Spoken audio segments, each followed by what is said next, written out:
to like change from like law clothes to rock clothes, or how does or can you work in from home and whatever you want? Yeah, I try to work like this, and I don't like to do the suit thing unless I have to, once in a while, though it's a necessary evil.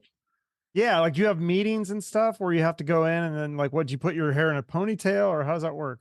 If I got to go to court, I usually put it back. Yeah. Do you go to court a lot, or is it a lot of just stuff that you just do paperwork and email and stuff? Well, it's all of that. It's both, but of course, inevitably there's hearings and then sometimes trials. What's more exciting, like going in the courtroom and doing like a Perry Mason, or playing on stage and rocking out?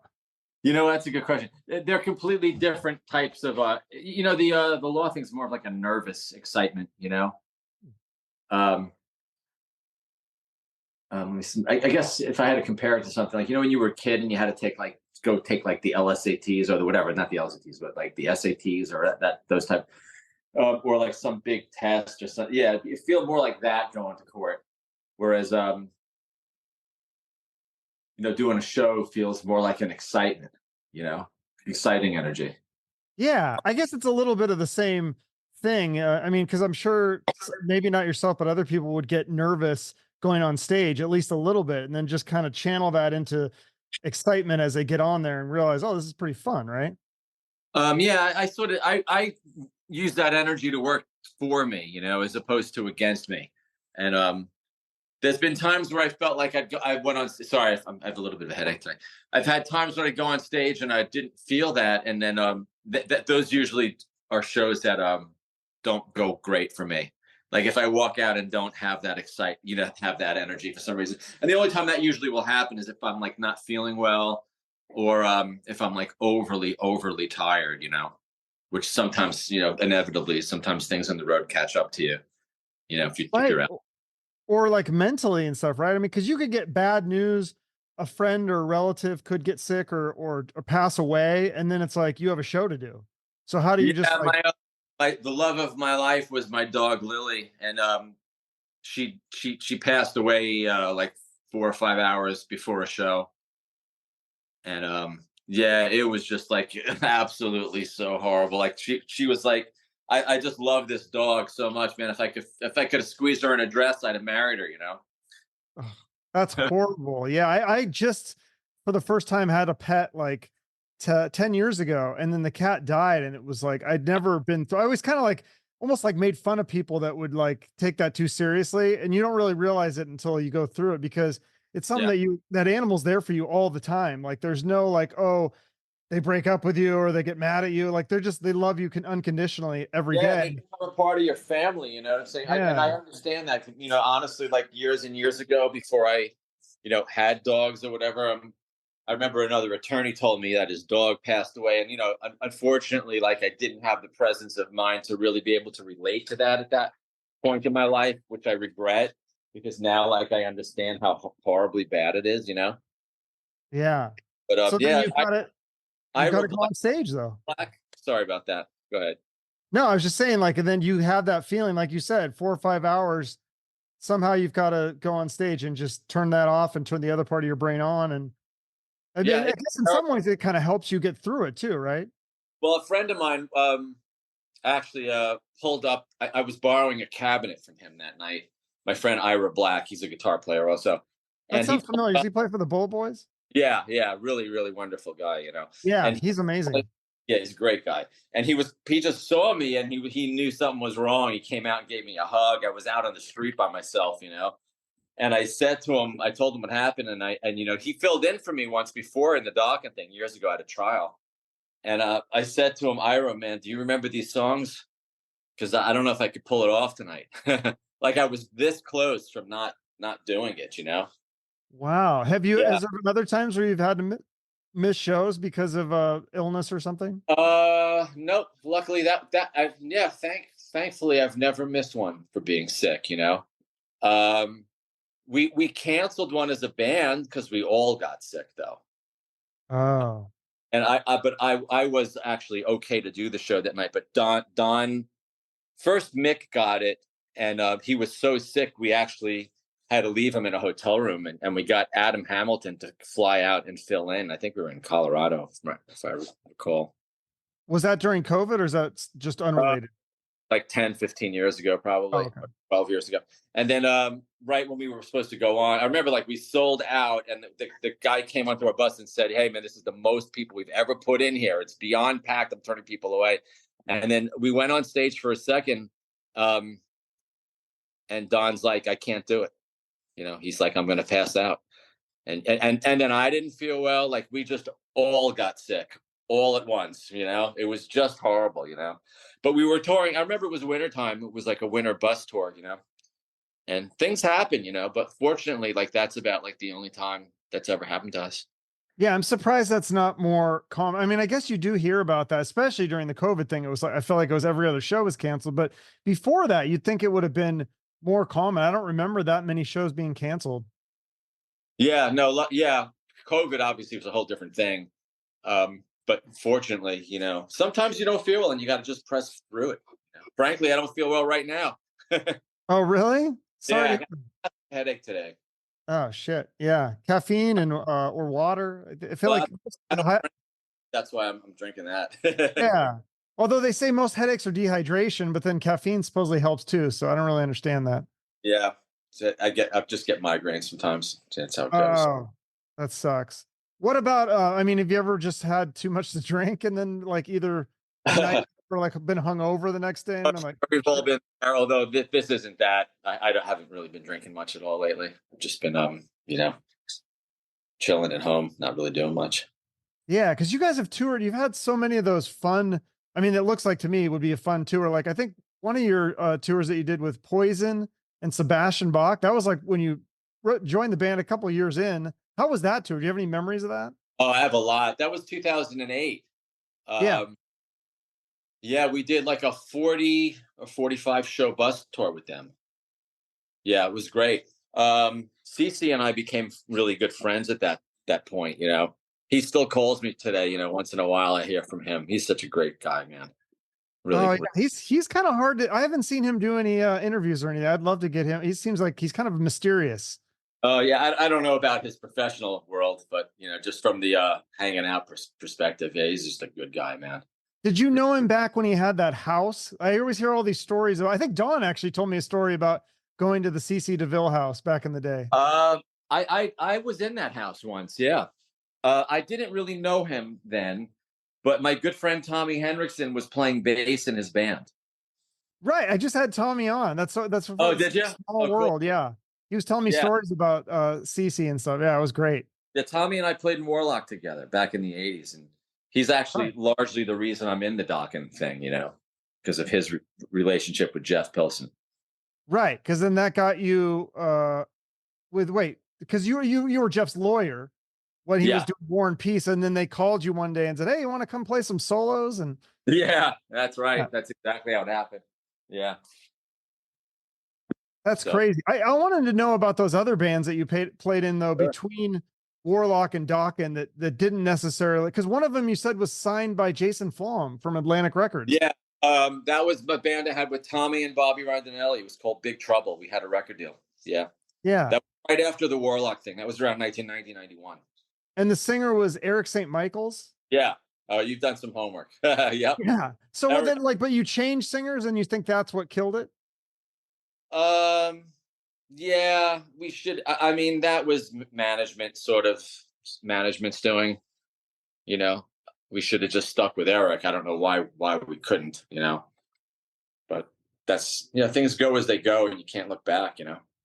Right. Well, and then there was some other band. I think was it called Ain't No Shame? Is that the other one that you did? Oh, you really know the ins and outs. Right. And then after that, I started the Ain't No Shame thing, and that's what brought me to Los Angeles, And right at that time, that was 91, and the day those guys showed up at my house, I just flown the bass player in from Los Angeles to my house in New York, when I lived in New York, the parents' house in New York. And the singer came in from Florida, and then, like literally like the first day everyone's sitting in my kitchen, we're going to start this new band. The phone rings for me. And it's my friend Greg Smith, who I played with in a band in Long Island called Devious. He's been in a ton of bands. And he was in Alice Cooper's band at the time. And he calls me and says, "Hey man, we're on tour. Vinnie Moore just quit. I spoke to Alice. You're in. Can you do Red Rocks? We're playing it next week. Learn the set." And as I'm looking at my new band sitting at the kitchen table, so I didn't know what to do. I was like, you know what I mean? Oh So shit, I never heard that story. That's crazy. yeah, So I you never had an told, opportunity and you turned it down. never really told anyone that. Yeah. Wow. That's like a pretty amazing loyalty. I feel like I wouldn't have blamed you if you would have said, guys, I got to take this opportunity. So I think I was really dead set on that point in my life of having my own band. Or you know what I mean? Or not necessarily my own band, but being in a band from the ground floor. You know what I'm saying? Right. Uh, And it's totally different than being a quote like a hired gun or whatever. yeah, which I did in the Doro thing. And Yeah. But doesn't that also get your name out there so that then you have more of a platform to make your own band or make your own project? Kind of like yeah, Tommy's doing with Crossbone Scully right now. I'm sorry. Like Tommy Hendrickson's doing with Oh yeah, Crossbone Scully, his that's side project. right. But frankly, I just never thought of it in that perspective.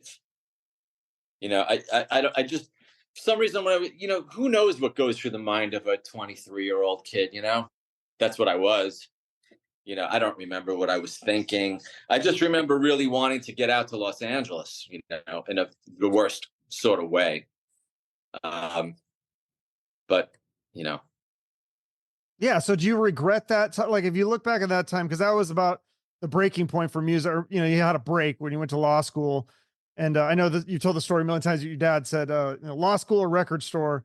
But like, do you think there's something that you could have done differently that could have kept you staying in music? I know you didn't want to do grunge, but could you have done a cover band or been a hired gun just to keep going and stay in music? I was never someone who was really good at pulling ideas out of the air and like following through with like ideas like that. So I just couldn't think of what to do. And all I knew at the time was like I had no money, you know. So I needed to do something, and I knew I just knew no matter what happened, I couldn't see myself moving back to New York. So I had to just do anything I could do at that point to try and like be able to stay in Los Angeles, man. So then when you got the law degree, do you only do, or do you mostly do entertainment like law with bands and music and stuff like that? I did a bunch of that, but now it's mainly divorces now for me. Oh, that's gotta be emotionally exhausting.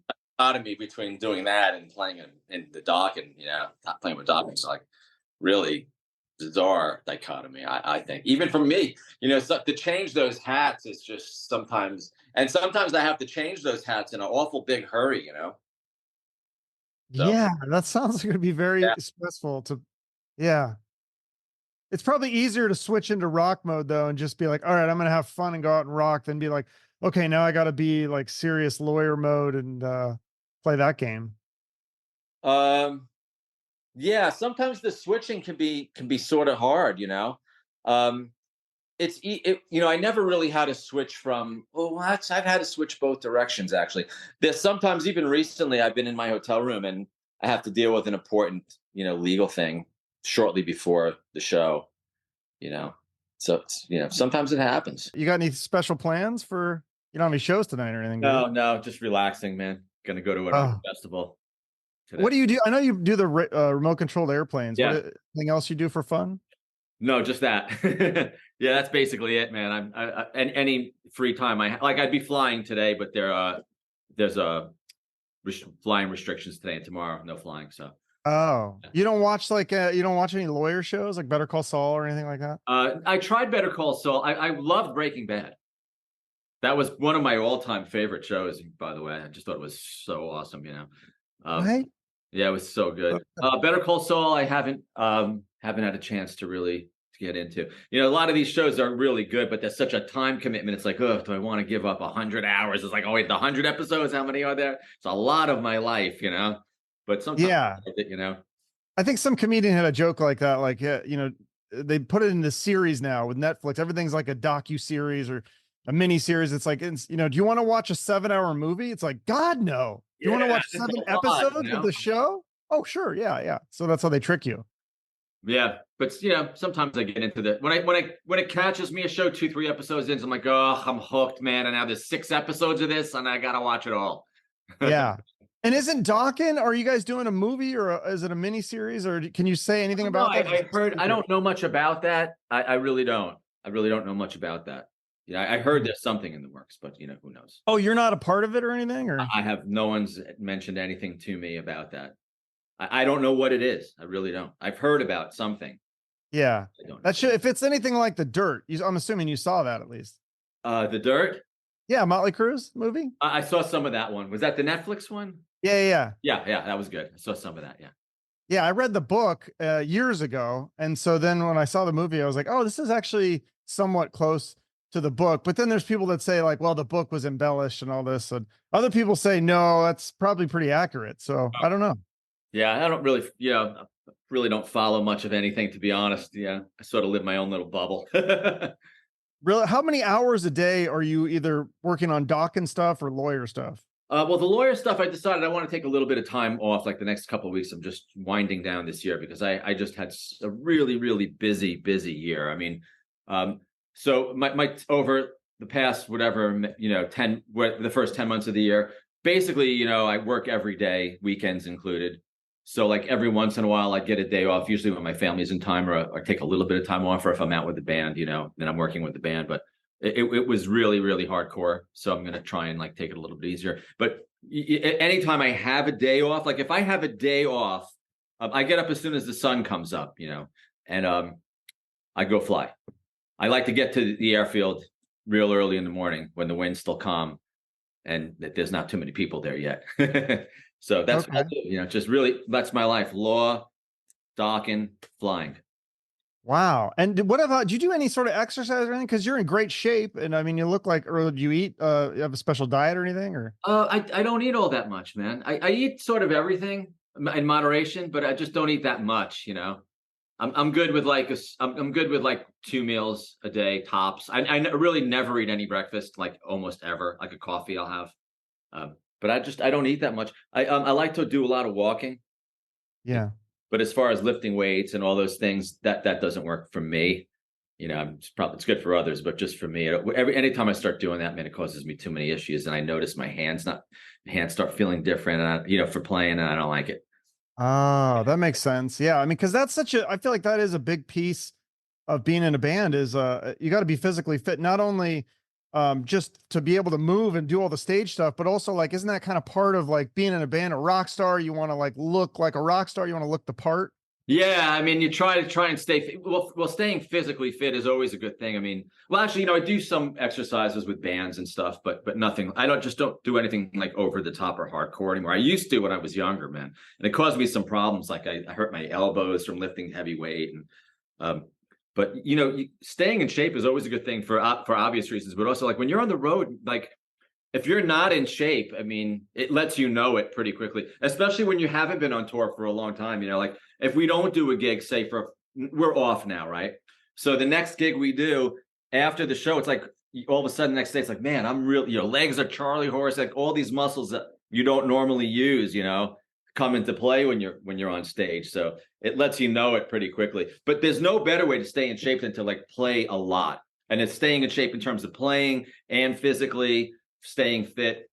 Because the road could really, be a detriment in terms of health. It's hard to eat healthy on the road too. You got to sort of be careful. I mean, it's a lot of times, you get there, you travel all day. Now you're at an airport. Usually you're getting, now it's 10 or 11 at night with the time difference. You have very limited options, and I try to do as little fast food as possible. So. Right. No. Okay. So here's a question that's this is a lawyer question / Dokken question. Because when I had Don Dokken on, I mean, I'm sure you've seen some of these clips or interviews. I mean, or you just know because you've been in a band with him for 20 years. I mean, it's great interview. What? It's a great interview. Oh my God. It was like, I call it the Book of Don. It's like an endless book of stories. It's amazing. Yeah. So how does that work though? Because there was a clip that I took because I was like, I gotta post this as a clip. I feel like it's just too entertaining. He's just sitting there bashing Vince Neil, calling him fat. Oh, that I don't know about. I don't, Yeah. So, but like, how does that? I was like kind of worried. I was like, should I take this part out? I was like, is this slander? Like, what? Explain slander to Honestly, me. I like never I understood that. haven't, I don't watch any of the interviews. I don't know what he said, so I Yeah. don't really want to, I have no idea anything about that. But But is that a that's a thing, right? If you talk shit about somebody, could they sue you for slander? oh, you know what? That's an area of law I don't really know much about. I do Okay. more family law stuff. Uh, Yeah. so Okay. I, I just wondered. I was like, I hope Vince Neil doesn't like sue me or sue Don Dokken. But I was like, I mean, Don seems like he knew what he was doing, and he just, I don't know. Maybe he was joking around. yeah. I mean, but you look at like what Motley Crue and the stuff they've said about other bands. They've bashed Guns N' Roses and Metallica and all this other stuff too. So I don't know if that's just part of like the music business. I don't know. It's interesting though. I'm just I don't know. I personally think never a reason to say anything bad about anybody. For me, but I don't know what Right. the was But about. well, yeah, I mean, but Don, yeah, he didn't hold back, he just Oh yeah, just no, what he thought, and he didn't seem to be worried about it. So I'm assuming he knows what he's doing. that is, again, not I haven't seen it. Yeah. Well, there was another part in my interview with him, and he talks about um when the band when Dawkins started, Warren DeMartini was actually the guitarist for a short time, and Don said he thought that Dokken would have taken off a lot faster and would have been bigger with Warren DeMartini. And so I posted that clip as well, and that started a huge debate online. Warren DeMartini versus George Lynch, and there Both was people from incredible both players. I'm camps. friends with both of them, so Yeah, music is not a contest for me. It's not like there's some sort of everyone's sitting with their guitars on like one of those tracks and everyone, all right, man, gun goes, who can run? It's not a race. There's no like way to compare things like that. You can like both. It's okay. No one's gonna be upset if people love both those players. I love both those players, man. yeah, I do Hey, too. That's you're what was allowed so to do that. It's okay. yeah. It was just so interesting though, because people like, I mean, they swear they're like, oh, Warren is 100 times better. It's not even close. And other people are like, oh, George is so much better. He is the sound of Doc. And how Yeah, dare you? It was just it's like, hard. wow. They're both wonderful players and Yeah. great guys. And Warren is a very long time dear friend of mine too. Oh, really? Did you know him back in the day with like when you were in Warren and Warlock? I have been friends, wow, like 20 years already, I think. We met at a show we did together. I want to say it was 2003 in Hmm. Texas. And I think that was, 2003 in Texas. We played with Rat. Um, and I just sort of joined the band, and I think that was the first time we met. But Are you are you pretty much friends with all these guys? Because you guys have toured with all of them. You mentioned Poison and Rat now, Firehouse, Warrant, LA Guns, all these guys, right? I'm friendly, and I like a lot of guys. Warren is one of my close friends. Like, in other words, we have family gatherings and hang out, and we don't really talk music or anything. So our friendship is nothing to do with the band thing. Oh, that's interesting. Yeah. Yeah. I mean, because Sometimes, that's sometimes we'll get I, together though and like compare pickups and stuff. Like we've done that. Like we both like to analyze things that way. So every once in a while we'll get together and grab like a couple Les Pauls. Like, which man, does this pickup sound the same in that guitar as this one? And like we'll record the exact same part and like try and analyze stuff. Like we both are analytical like that. oh, that's cool. Would you ever like if you were going to do a side project, or if for some reason you ever left Dawkins or if Dawkins ended, like would you get together with some of these guys that are your friends and start a new band of some sorts?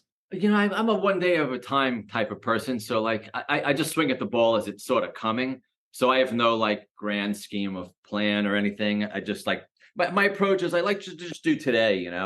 So today I woke up, good start, right? And I played a little this morning and I got a little riff going, recorded it onto here like I usually do. And later on in the day, maybe I'll revisit that. And if it's still like, if I'm liking that riff later, then I'll probably record this afternoon. But I don't have like any grand plan for my music. I just like to play and record. Most of the stuff I end up putting on here goes unlistened. Sometimes I'll sitting in front of the television, I'm like, let me listen back to some things. And if there's anything labeled in here that sounds that if I like a riff, I'll put a note in there, like listen to this one again or possible song or whatever. Sometimes I'll go back through and then if it inspires me, it's all about the motivation factor. Okay, is this inspiring me enough to get off of my couch, go into the studio, start a session? Because I know once I get in there, it's a commitment, you know, and either I'm like, it goes usually 1 to 3 ways. Either I put the riff down and I hate it right away, and I shut it down, and I'm back to watching, you know, the Breaking Bad or whatever it is, right? Or it's somewhat, it could be okay, and you know, sometimes they come together really quickly and it's easy. Other times it's a lot of work. So you never know, but it all depends on, is the motivation factor enough? So for me, it's just like a day-to-day life. I don't have like any plan of what am I going to do with this music, or what will I do in the future. I've never sort of lived like that, for better or worse. I never had any long-term plans. It's almost more like life by accident for me. That's interesting. It reminds me of that Mitch Hedberg joke. Have you ever heard that one where he's talking about when he's laying in bed and he thinks of a funny joke, and he's like, okay, and I don't have a pen and paper next to me. So he's like, he's like, I got to get out of bed and find a pen and paper, or I have to convince myself the joke I just thought of isn't that funny. Right. You know, and you have to make that decision, because exactly, you know, if something comes to me, you know, a lot of times something will come to me in the hotel rooms after the gigs. There's adrenaline still going, because I like to have I drink a bunch of coffee before I go on stage, you know, because sometimes I'm tired from the traveling during the day, and I don't want to be lethargic. I don't like going on stage feeling lethargic. So I'll have a coffee in the dressing room, and I'm play the show, and there's some adrenaline going, and get back to the hotel room, and then, you know, I'm sleeping like 3 hours later, all of a sudden, like I wake up and I have an idea, and then I have to address that, what you just said. Am I going to get out of bed now? Is this riff good enough that if I get out of bed, it's going to be worth it for me? Because if once I get up, sometimes I can't go back to bed, and then it's like, okay, now I have to be up at 7 a.m. Am I getting out of bed to record this? And I have to make that determination. And then sometimes I do, and I think about it for a couple seconds. I'm like, you know what? This one sucks. Go back to sleep. Or you know what? It might suck to get up right now, but if you do it, I think you got a song. So then I'll do it. Yeah. Wow. You have to make so that. What's that? You make that determination, you know? Yeah. So is this latest album, Heaven Comes Down, is this a collection?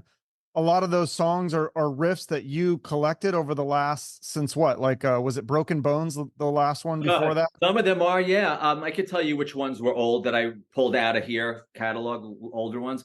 Don called me one day and he said, hey man, I want to do something a little more bluesier, like, you know, a little outside the box, like Whitesnake-ish. I'm like, I got a riff. You know, let me record something. I'll send it to you. So I recorded. Is It Me or You? Right. Is It Me or You? How'd you know? It was that? Yeah, because he told me that story. Because I was like, I love that song. It doesn't sound like a typical Dokken song. That's what I said. Because that's why I never played it for him all those years. Yeah. That I had that riff since around the time of the last album. But that would have definitely. I remembered the riff. I knew I had it. Unlike most of the stuff I have in it, but I knew I had that one. And then when he said it, I'm like, oh, I know I have something. So I'm like, I didn't know if that riff was going to come into something. I threw it down. Then I had a verse and a bridge, and I sent it to him, you know, pieced together. So to see if he was going to like that direction, like, you know, I had a verse, a chorus, whatever. I had the main parts of it, and he liked it. I tried to talk him out of it. I'm like, Don, I'm not sure about this one.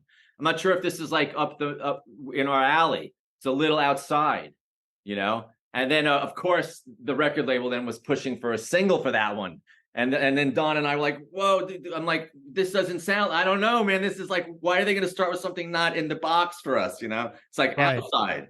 So we were both, I said, Don, I don't know about this. And we both were like, our heads were both like blown, you know. Neither of us ever thought that could have been that.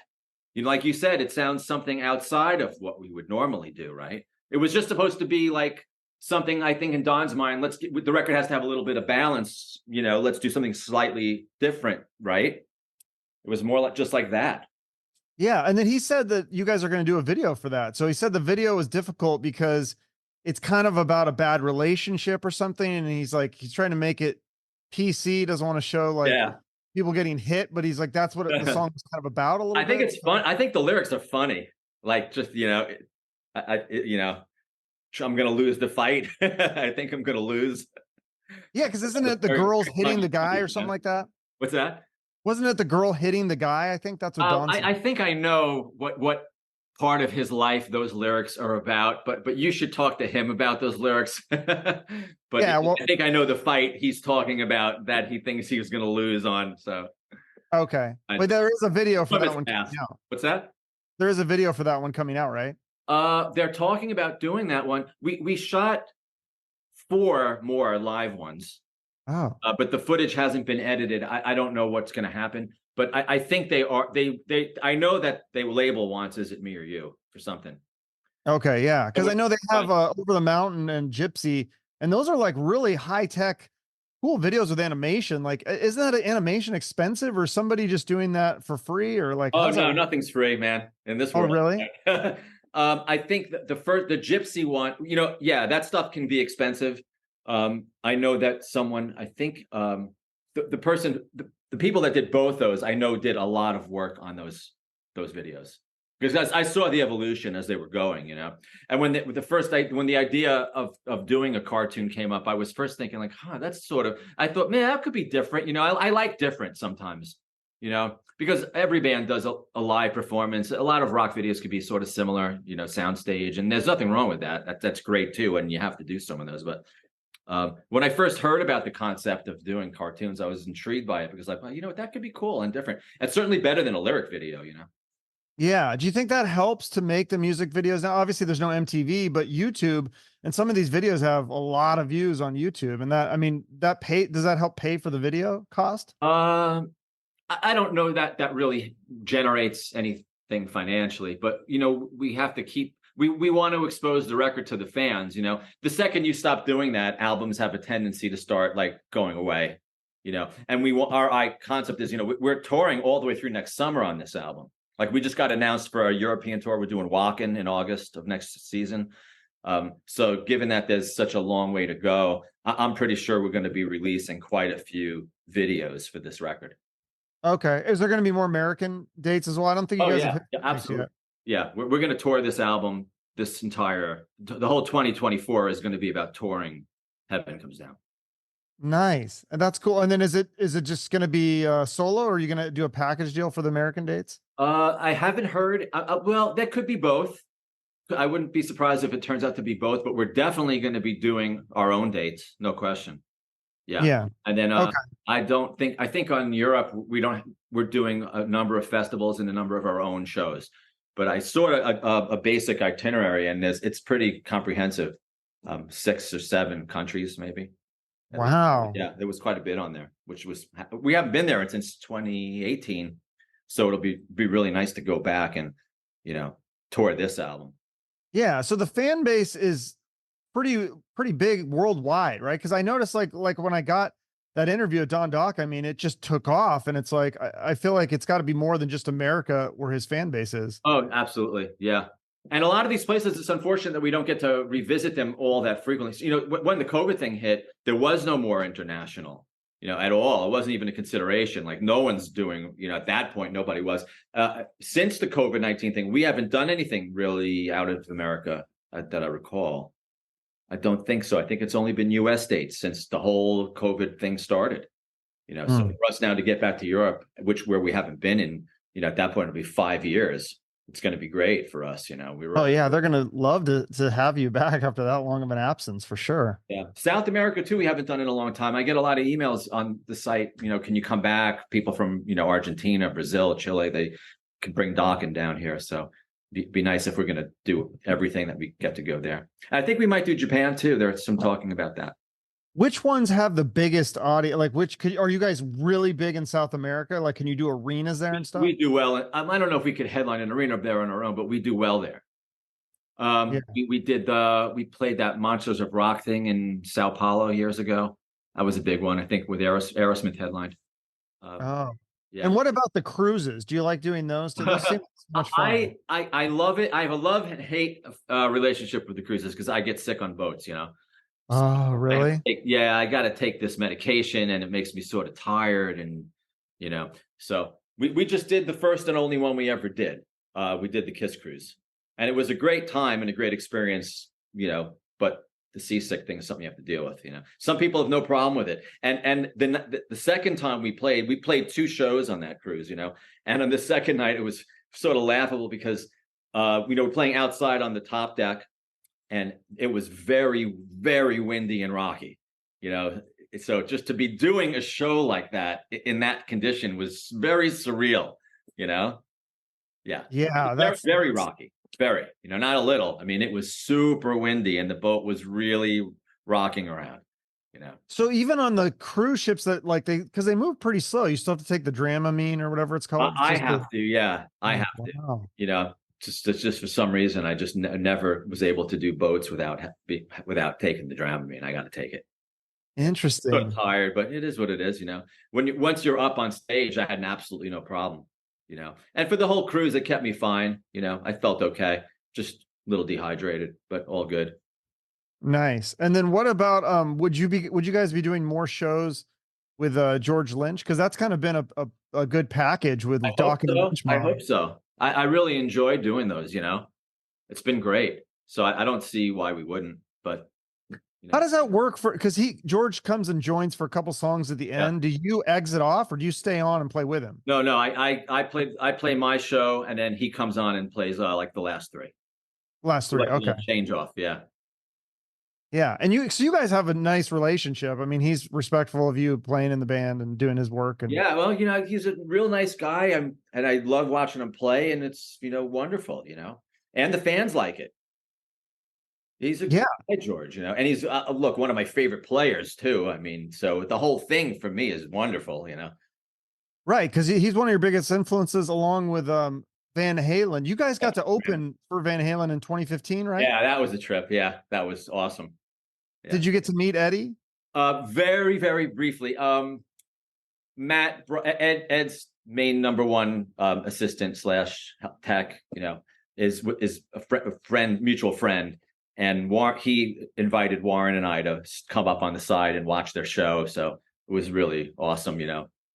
So Oh, you got to watch it side stage? That's yeah, we awesome. watched side stage, and during the show, you know, I'm watching them, and Ed came over to me, and he like said something, but I couldn't hear what he was saying because it was too Oh, loud.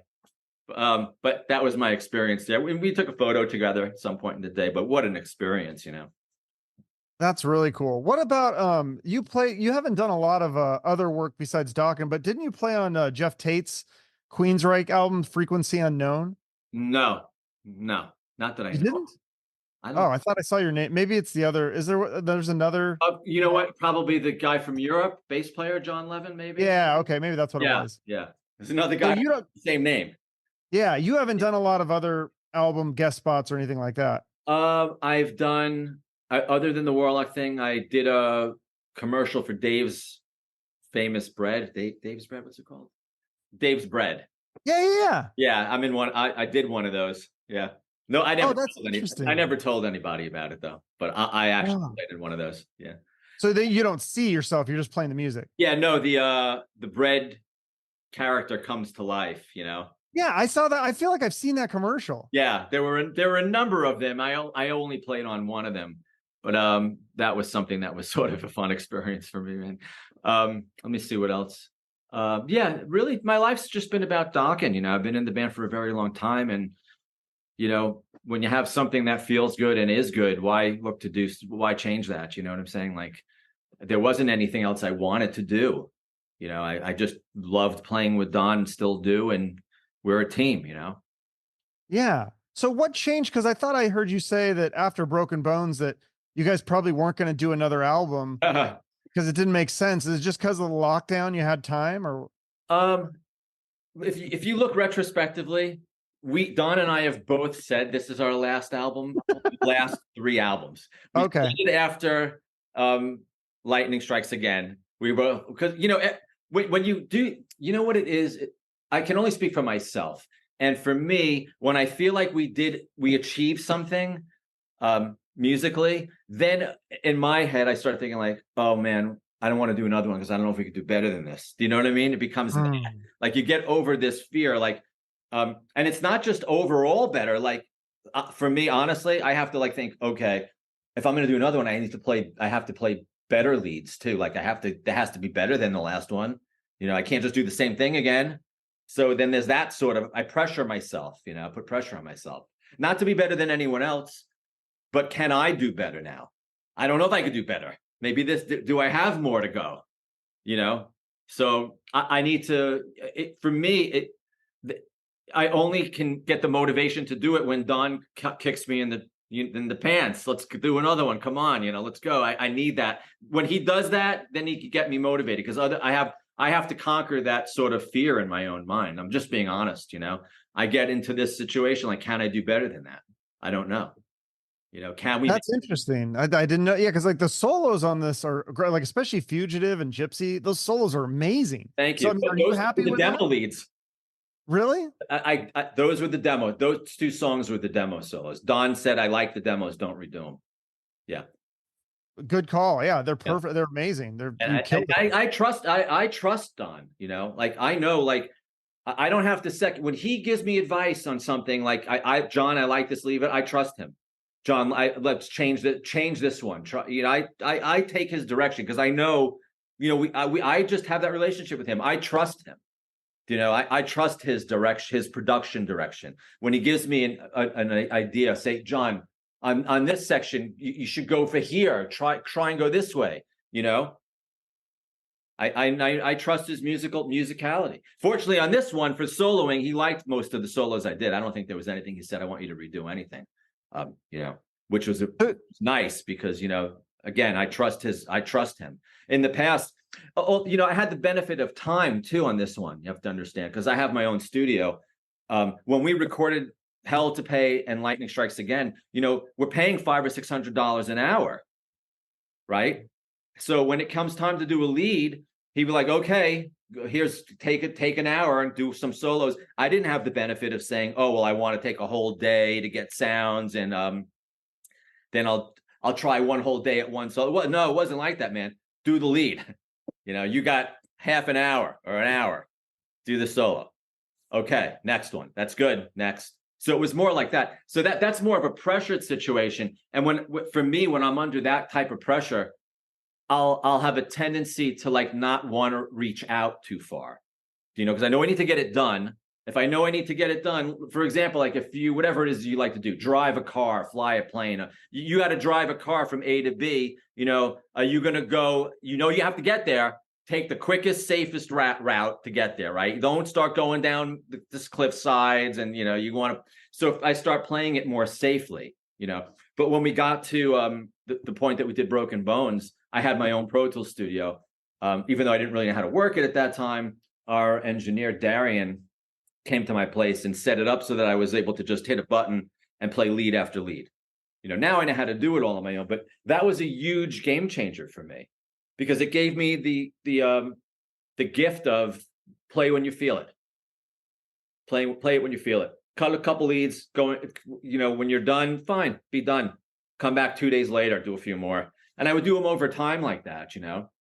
And when I would finally have to get kicked in the pants to go through it all, and I would have amassed 15, 20, 30 leads, all of which I haven't listened to for all these different tracks. So now it becomes, okay, it seemed like whatever I cut on that particular day had its own direction.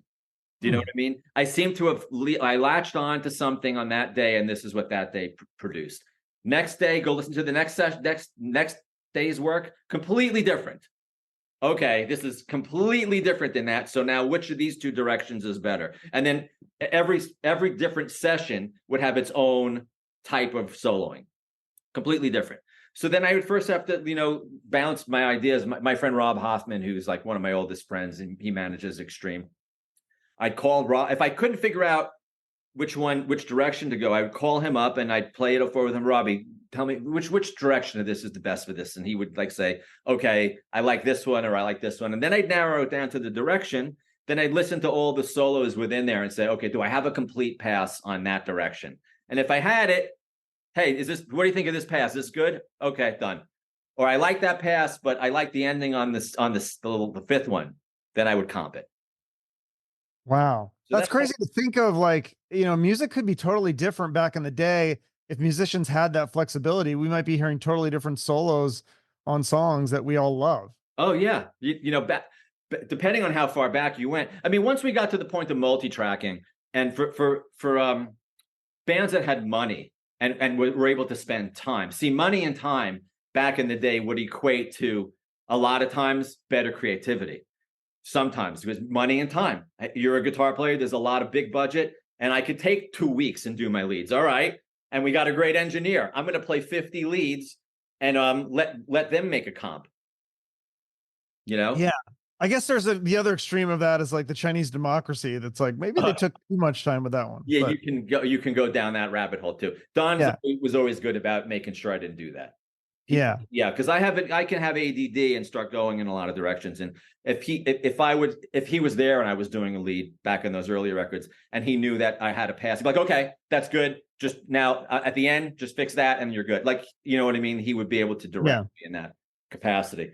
But like I said, you know, Pro Tools was a. But he never chopped up your soul. He said, I don't know if this is true. I thought he told me that he chopped up some of George solos back in the day and pieced them together. I don't know if there's. I don't know. I wasn't there, so I can only speak to. It's like I'm a lawyer. Never done that I don't to do you, hearsay. I can say firsthand experience. I have no idea, man. I wasn't there. Okay. I love it. I love the lawyer. You know how to answer the questions right. Yeah, you know what it is. It's just like I can't speak. I wasn't there, man. I'm sure Don said it. Then you know. But I'm saying like he's never done that with your solos. So yeah, not so much chop them up. Remember, we didn't record like they did back in the day. Where you know, when Don was around, I didn't get to do 100 takes. You know, he made sure that didn't happen. You know, when I was alone, I was able to do as many takes as I want. But in the past, he's made some good editing suggestions that he's done. There's been a couple solos where there'd be a middle section that, you know, and then he would take it out and rush back. I'm like, you know what, that was good edit. I don't like it. Things are usually one way you can approach music. I'm not saying everyone does this, but one way is like, you know what, maybe the song is perfect when there's nothing left you can take out. Like, is there anything else is there any parts in this song that don't need to be there? Do you know what I mean? And if you get to the point that really there's nothing here that should be taken out at this point, then you got to say maybe that's the end, right? But if you have a solo section that sort of does those middle 4 bars, is that adding anything?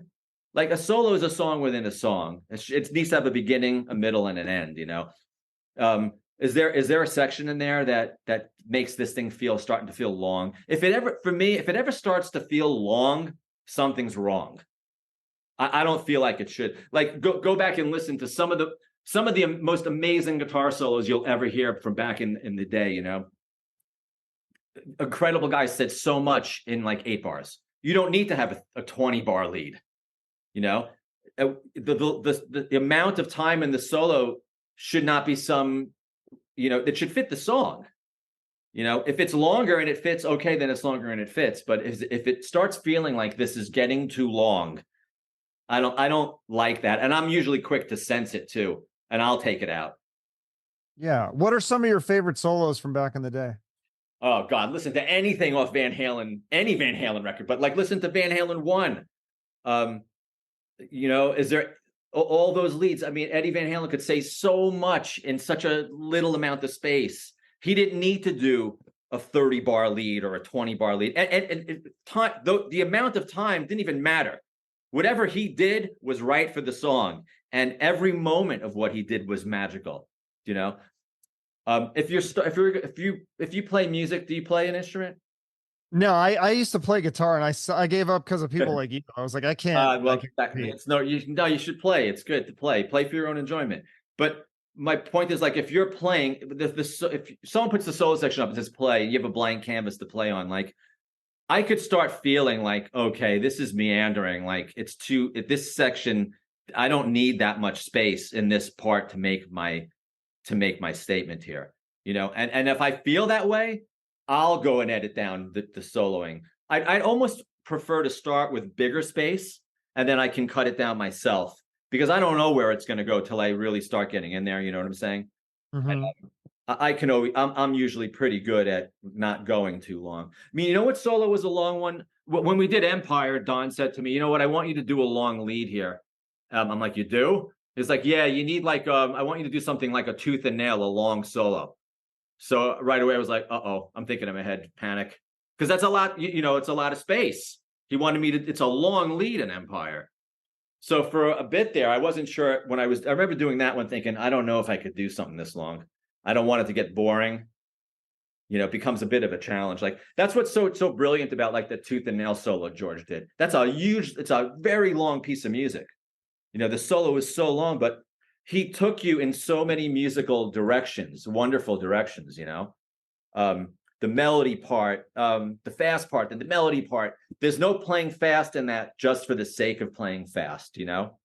The composition that he did is just really wonderful, incredible piece of music. Like there's not a lot of players that can play I mean, I don't know how long that lead is in terms of time. It almost feels like it could be a minute. I mean, it's very long.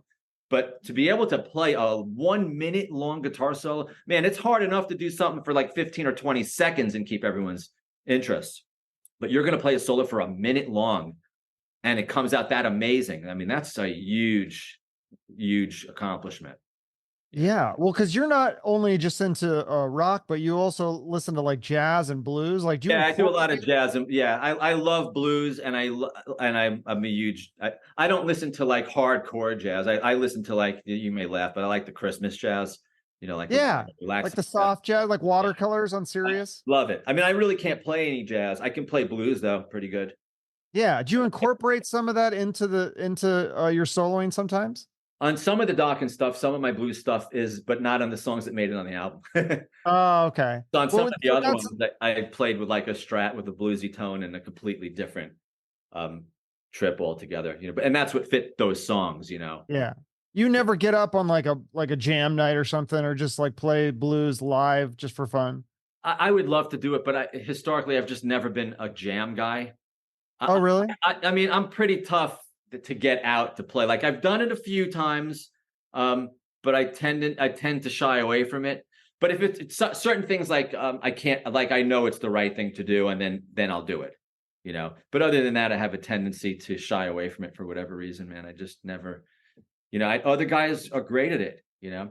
I always feel more fish out of water, like in that, than I do playing any Dokken show. You know, I always just feel like the jam thing is much more. I feel much more uncomfortable with it.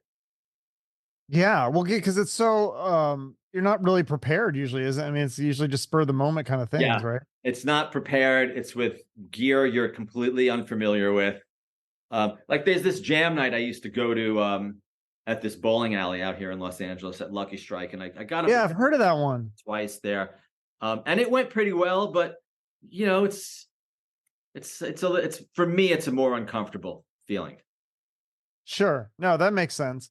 Well, awesome. Well, the record is out now. Heaven Comes Down, and then it sounds like you guys are touring, and there'll be new singles out, new music videos, possibly the absolutely. Is It Me or You video. Yeah, I think that I have a feeling we're going to do that one. So okay, cool. Anything else you want to promote? You never know. But nah. What's that? No, just happy promoting this album. Yeah. Okay. Great. Well, I hope to see you in Phoenix or Vegas or something. I'll take a road trip if you guys don't come here. Yeah, absolutely. Please come to the show. Okay. Sounds good. Thanks, Jon. So much for having me. All right. Bye-bye. All right. Bye-bye. Thank you for taking the time to listen to the full podcast episode. Please help support our guests by following them on social media and purchasing their products, whether it be a book, album, film, or other thing. And if you have a few extra dollars, please consider donating it to their favorite charity. If you want to support the show, you can like, share, and comment on this episode on social media and YouTube. And if you want to go the extra mile, you can give us a rating or review on Spotify, Apple Podcasts, or Google Podcasts. Finally, make sure you're subscribed to the show on YouTube for the video versions and other exclusive content. We appreciate your support. Have a great rest of your day, and shoot for the moon.